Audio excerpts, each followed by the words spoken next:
Hey folks, really hoping this camera doesn't fall down, but it's kind of at an odd angle. Um, Anywho, it's the 17th of November 2017.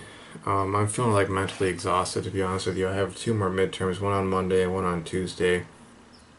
I had a midterm yesterday, and then I had to do a presentation and like finish up on some paper. And um, presentation and paper for a class that I'm really just struggling with, and hoping I can just pass it. Um, The other one, the midterm, that I know I failed the midterm, but she's supposedly dropping. Well, she says she's dropping one of the exams, and I passed on the other one, and I'm doing well enough on the other assignments that I feel like I'm still at passing the class still, but I'm just kind of worried and exhausted with that sort of stuff. I gotta get on to preparing for the next midterm on Monday, and then the one on Tuesday, I know I can just kind of like study a couple days for that because it's OChem 2. I passed it last time, but I wanted to take it again for a higher grade, and I found it's easier with him, the new professor that we have. I just have to go through his notes, take the reactions out of there, and just do a bunch of them, and I should jog my memory well enough. But aside of all of those concerns and worries and such, um, I'll have to go calculate my grade just to see where exactly I stand. But I passed on the midterm for one of the two classes. But other than that, I'm just dealing with some stuff that sort of like really negative realizations about life.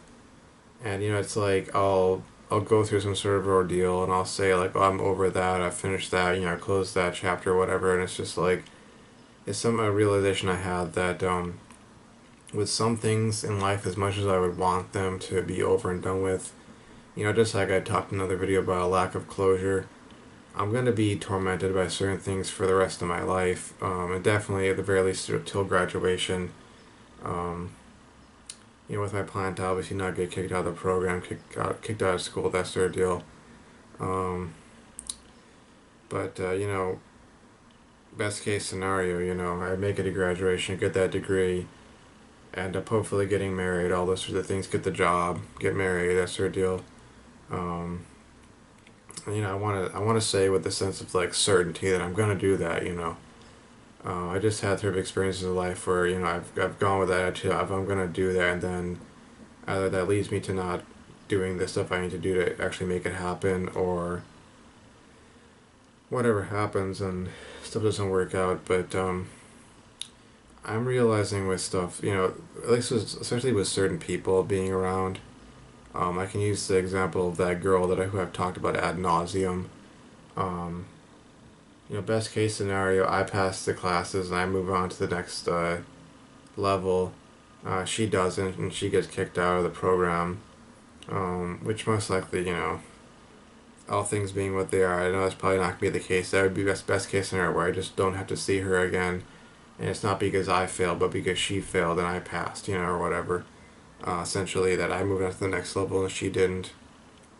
But using her as an example, it's like the likelihood is it's gonna be a mixed bag, um, and the mixed bag of results would be for me that I would prefer is that I pass and yeah she passes and she's in my classes next semester, and then so on, and I have to kind of just deal with her because it's strange. Some stuff that happened recently.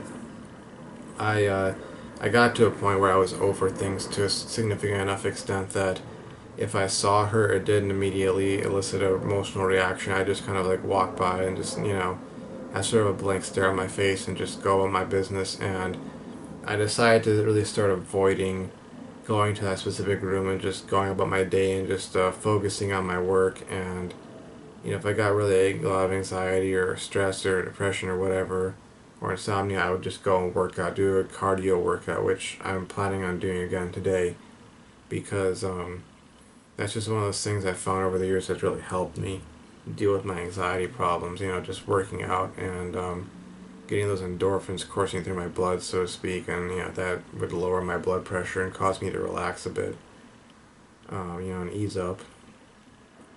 But reality is, uh, what happened was on Tuesday, I decided to go to the class a bit early. There's two sections, and I know she's in the earlier one, but I wasn't really like planning on like running into her. And I went there.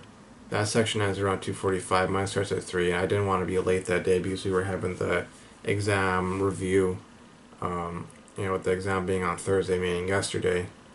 And I went there and I walked up to the door and I was going towards I actually turned towards the wall and just kind of, put my back against it, and I was going to sit down on the floor next to some other classmates who were from my section, and they had gotten there early, and we would just kind of mill around the door and just wait for the class to end, then we would just go in and sit down at our desks.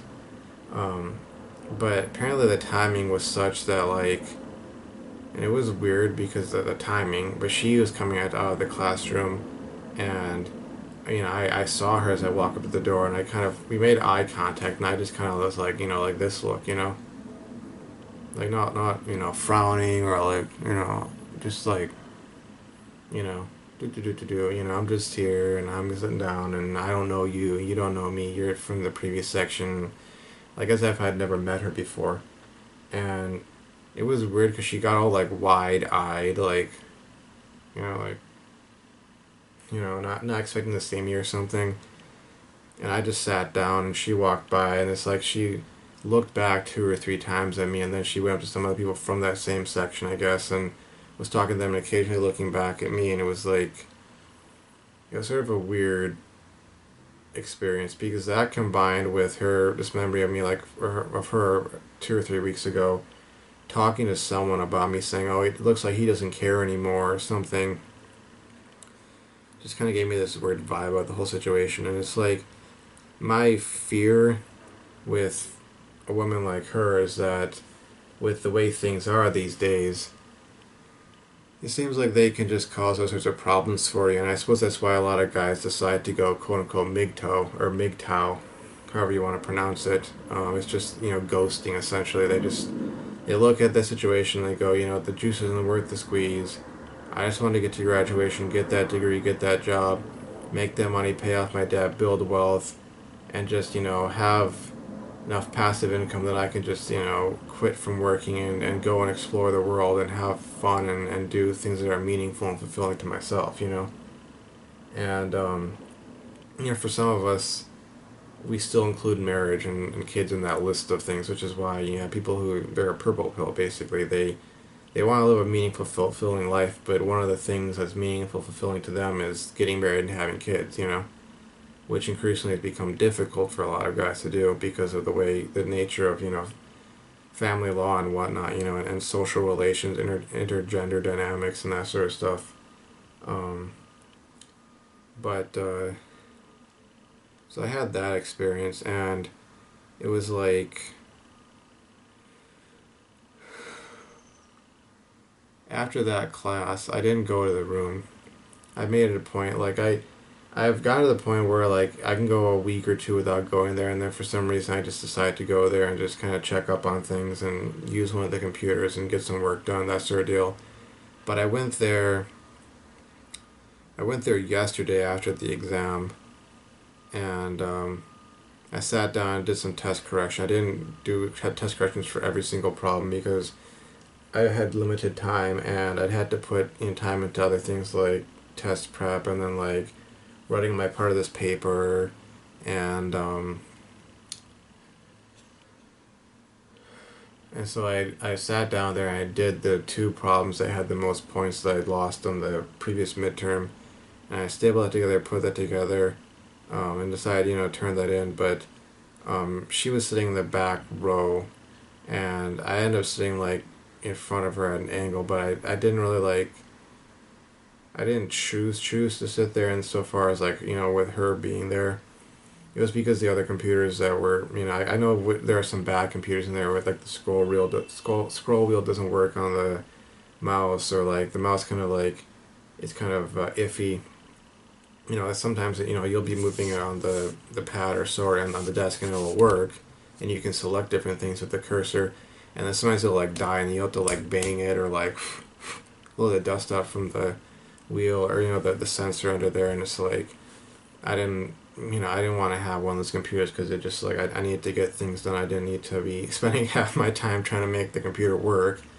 And some of them they turn on some days, but they don't other days. Or I didn't want to have any technical issues, so I went and sat at that specific computer because I was like, that's one of the good ones.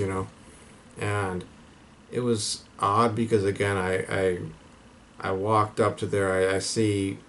I guess I didn't know it was her, so I just kind of glanced over. I was just looking around, and I glanced over, and she looks at me, and she gives me this sort of like stare, like sort of thing, and not like I don't know, not like really like that sort of deal, but just like looking at me for a second, like, and I just I had my blank stare on, I blank look, I just like glancing her, not really like focusing or paying attention. I sit down and I get to work, and it's this whole sort of weird kind of hostile vibe in that room. And later on, she moved to some other table and was sitting there talking to someone about, I don't know if she was talking about her boyfriend or myself, saying something about some guy who it's kind of like bipolar. He has this sort of like every other week he has some mood swing, and on the week after that he's super sweet and nice or whatever. So she's probably talking about her boyfriend, but um, I realized, I think I was walking out there and going to the classroom that, with my completed test corrections, as much as I decided to do, and my little note card with the stuff where I'd done it for the presentation, that this kind of stuff is just part of life. And as much as it might cause me anxiety or stress or might make me depressed or what have you, it's just like it's a cold hard fact of life. Um, there are going to be difficult people out there, people who at the drop of a hat, if they really wanted to, they could like mess up your life, and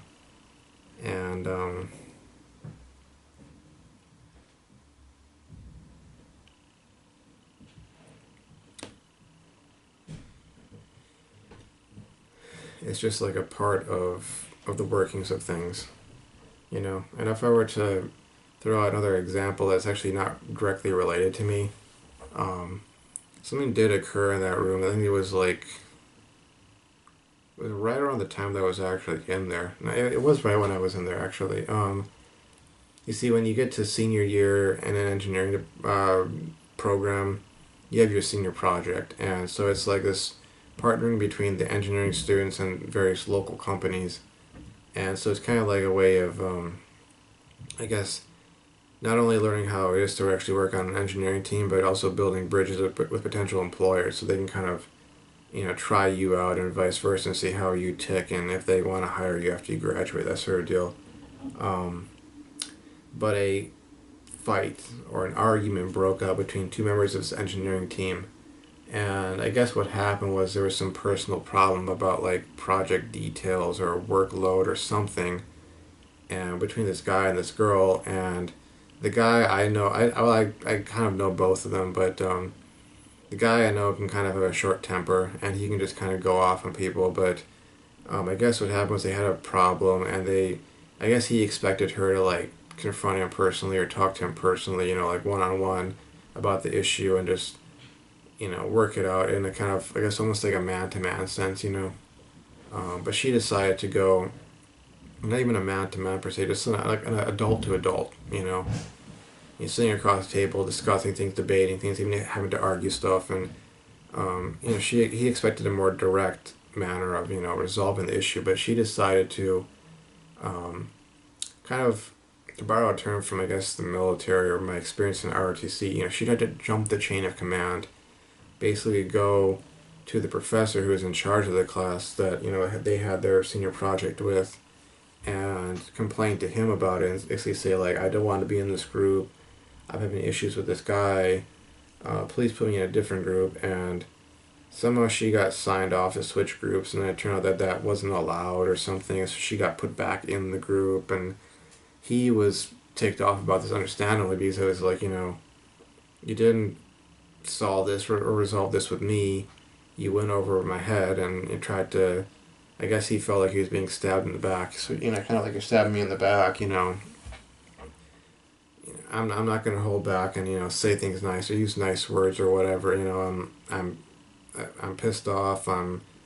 He didn't say like hurt or something, but he basically kind of offended. That to put it lightly, that she had gone and done that, and it's like putting that observation of that whole experience together with some things I've heard from my father about his work in the field of engineering as an electrical and then eventually telecom engineer, more on the software side of things now, software testing and hardware testing and that sort of deal. Those kinds of things and those kinds of dynamics are just are part of life, And then also I heard from one of my friends who's a director of engineering at a startup. He's had to deal with issues like that as well, where romantic feelings got involved, and it turned out that this girl was actually with some other guy or whatever in a relationship already, and just like having to kind of diffuse those situations. And in this case, with the argument that broke out in the club room, this other guy had to intervene between the two and be like, okay, you go to that corner, you go to that corner. It's not necessary to talk like that to her. That wasn't, called for what you did, blah, blah, blah. But, let's, both of you guys, we'll resolve this. I'll step in and I'll resolve this. I'll go talk to the professor or whatever the case may be. He says something along those lines of, she's your team member, you're her team member, and you're on this team, and this is, you can't be doing this. You gotta handle things differently or whatever. And the guy eventually ended up storming out of the room, was just kind of like, pissed off about stuff, and the girl kind of she just kind of sat there in shock a bit. She didn't really say anything at that point, but I kind of almost got this feeling like I understood where the guy was coming from, because I've been on that kind of in that sort of situation, and as much as it might be uncomfortable to have someone confront you, face to face, it just kind of seems a lot more, in a sense, respectful of sorts.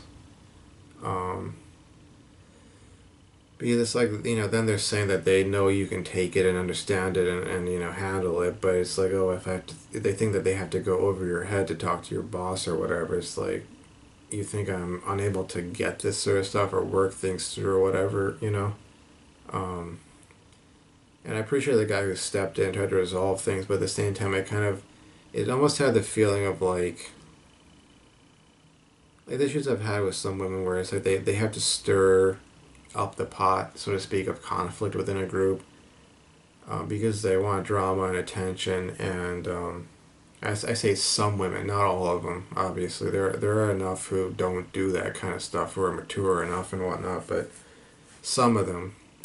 And there have been some guys who have done that kind of stuff, but by and large, my experience has been as a man that it's some of these women who do that, and it's like you have a group of, I guess what they call them, simps, who kind of jump into action to defend the girl, and she can do no wrong, and I'm sure some of them think that if they defend her, that she's gonna remember, in the future and go, do sexual favors for them standing up for her, which 9 times out of 10 is not the case, she'll give them maybe the appearance or the perception that she might, or maybe that's something that they've invented in their mind, so they're going to get some returns on that, but rarely, if ever, does it happen, and it felt to a certain extent like that was the case with this, because the girl herself is physically attractive, and no, she's not the girl, she's this other girl, but that's kind of been like one of my issues with people like that, and realizing that kind of stuff is part of life. I'm gonna have these experiences where there was a friendship or was something romantic, where there's jilted feelings and the conflicts like that, people going behind your back and brown nosing, and it's It's one of the reasons why, ironically enough, I want to succeed so much in engineering and whatever financial or work related endeavors I go into, because I want to get to the point where I'm completely out of debt and I have a nice, I don't know if I'd call it a nest egg, but I would have a nice passive income from investment and other things of that nature, so that I can just kind of, in a sense, give the middle finger to all of those people and that stuff and just walk away from it, you know? Um,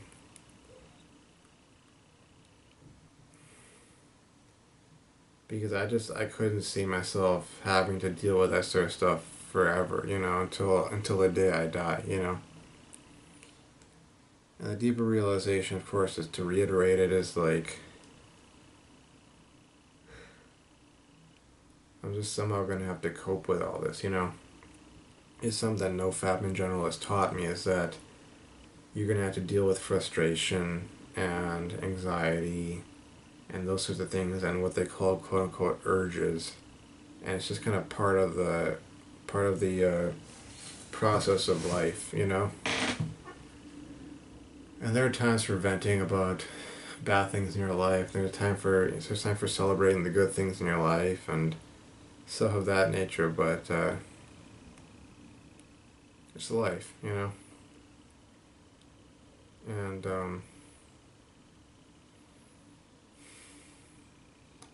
that's also my perspective on NoFap, you know.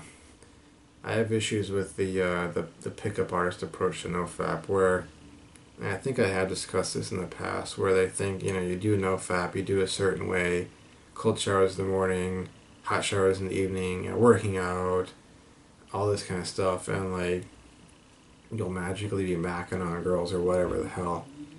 And I say that with that kind of sense of like indignation at it, because I don't feel that NoFap, that's what NoFap is, and I also don't feel that there's any way to win at that game, because my experiences with girls as of late, and I think this is something that's really tortured me about this girl in particular, is the fact that so little of success in these relationships has been what I've done or said, you know? It's been what the girl's brought to the table. If she has a bad or distant relationship with her father, or she's had bad or distant relationships or abusive relationships with men who share certain characteristics with you, even if it's just something as like, as superficial as like skin tone or hair color or ethnic background or religious background, she's gonna look at you through the prism of those experiences, and you know, her daddy issues, her relationship baggage, and if you're gonna win with her, it's like you're gonna have to go jump through all these hoops lit on fire, so to speak, to prove that you're not like one of those guys. And 9 times out of 10, it's not gonna matter what you do. You know, you could be the best guy ever, but it's like Bruford's law, you know. The female, not the male, determines if a relationship exists or not. And if she doesn't want a relationship, then it's just not going to happen.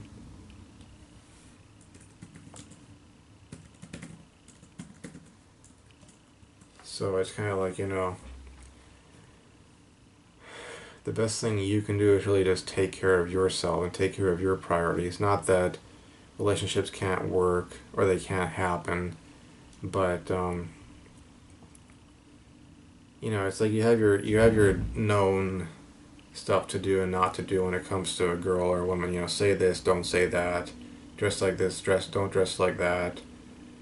Bare minimum basic stuff, but so much of this, you know, boils down to what she's looking for. And if she sees what she wants in you, then something will happen. She'll make it easy for you. You know, if she doesn't, then she's going to make it very hard, if not impossible.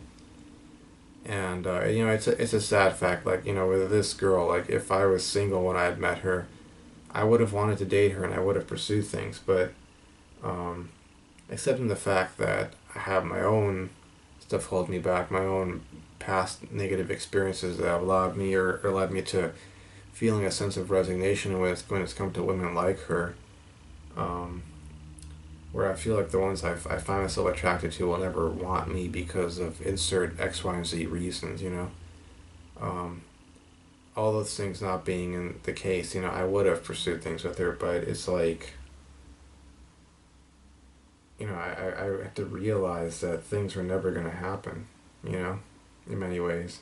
I don't know if they ever would happen in the future, like if I was single again and she, you know, became single herself and all that kind of stuff. Like, I don't think it would ever happen, and it's not, I mean, I think it's been to a certain extent compounded by some of the ways I've reacted and acted and so on, but, um, again, I've had this little experience of like seeing that, if the girl likes you for whatever reason, she sees what she wants in you, then you you can be a complete and utter douchebag, and she'll still make it easy for you to end up with her. Whereas if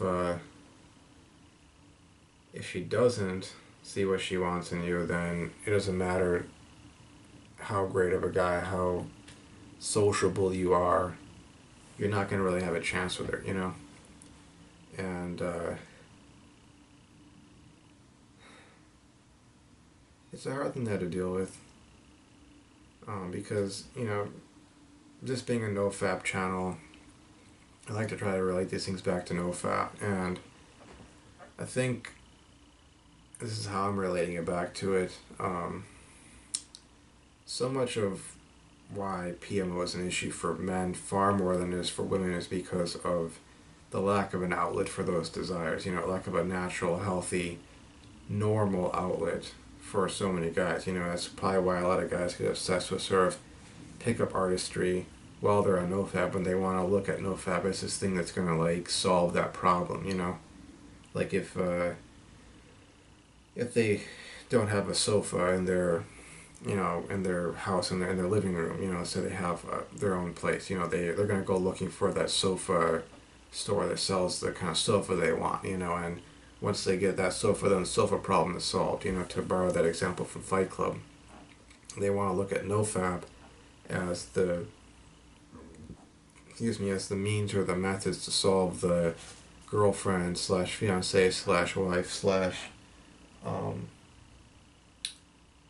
physically intimate partner, significant other problem, and it's a hard thing to deal with, having all these sorts of experiences where things have been destined to not work out because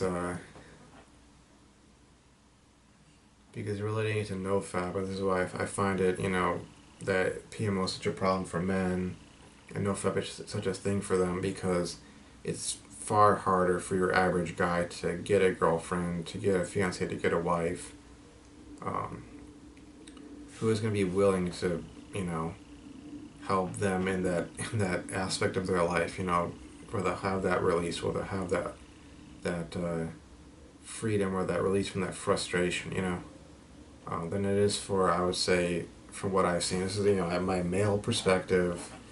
Obviously, I don't have this all-seeing vision. I can't see every single instance where, things have gone one way or another. And obviously there are some women who have a very hard time finding a guy, and just as much as there are men who have that hard time. But in my experience,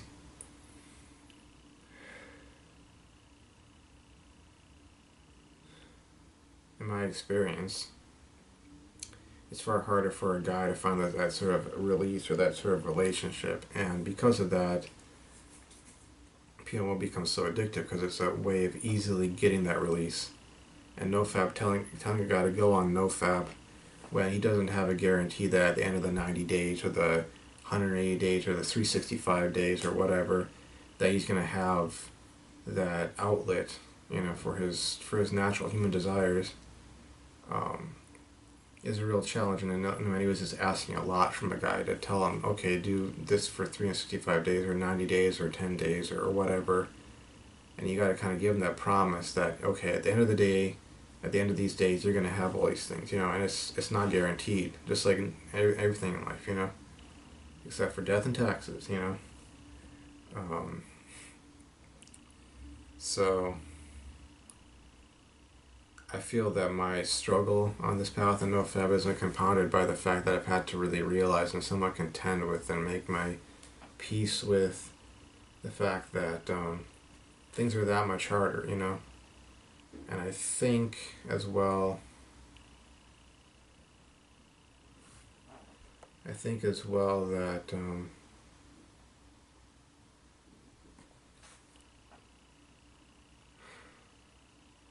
that so much of why this trauma continues for me and why I feel that I'm going to be like tormented by this is the fact that I see a certain difference in my path in life versus, for instance, this girl's boyfriend, you know? Maybe that's where some of the jealousy or envy comes from. Is that for me to get to that point where I could have anything approaching that, it's like I will have to get my engineering degree, land that high paying job, get in the best shape of my life, you know, go through all these things, convincing my parents to, you know, be at the very least accepting or cool with me marrying her, get them to go with me to meet her parents, all these sorts of things. And then at the end, I'll have that chance, and it's like there's not even any guarantee that it'll all work out, you know? I have to have a lot of faith in it, and my girlfriend has to have a lot of faith in me and the whole process and our relationship, you know? And it's kind of like the unfairness of life that you have to learn to accept, you know? That